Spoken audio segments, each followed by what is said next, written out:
right now I'm currently at Redondo Beach, California. I'm at the pier right now, and I'm actually out here doing some night photography, especially long exposure.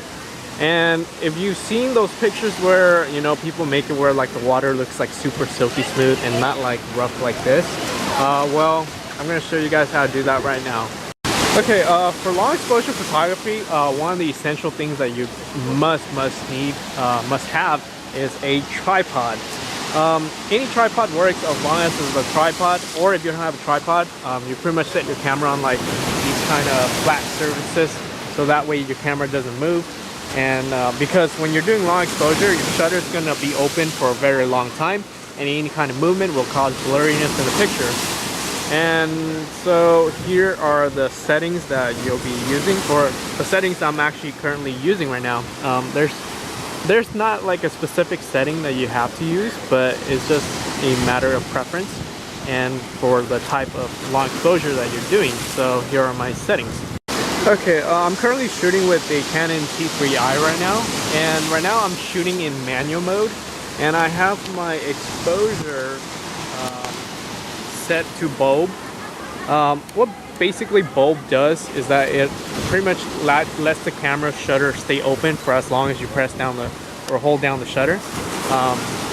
So instead of having like, you know, like 10 seconds, 15 seconds, or 30, the shutter would just stay open for as long as you press down the shutter button. And right now I'm shooting at a f22, aperture 22. And what that does is that it allows for a maximum depth of field that my lens will give me. What basically that means is it pretty much makes everything in focus instead of like where one part's blur and one part's in focus. And also my ISO is at 100. Whenever you're shooting, and especially if you're using a tripod or like any kind of long exposure for nighttime, try to keep your ISO at 100 for the maximum quality. Well, even during daytime especially, just use ISO. The lowest ISO means less noise in your pictures. So right now, if you're not using it in manual mode, you can also actually just use it in aperture priority. And in aperture priority, just set your aperture to like the smallest, which is also the biggest number. And so here I have it at f22. Okay, and because since it's in aperture and my camera is only limited to the max of 30-second exposure, that's all you're gonna get, versus the bulb mode, which will allow you to go on and on for hours and hours if so desire. So, one more thing is that if you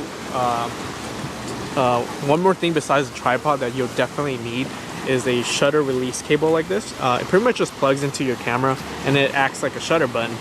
But if you don't have one of these, just use a self timer, so that way you minimize you touching the camera, as well as reducing movement in camera by not pressing the actual button on the camera. So as you can see, the waves are like super crazy furious right now, and so let's get shooting. Alright, so I'm gonna go back to manual, and with that said, I'm on bulb mode. So what I do is just hit down this, shutter stays open, lock it, and it stays open for as long as until I release this, and the result will be like this.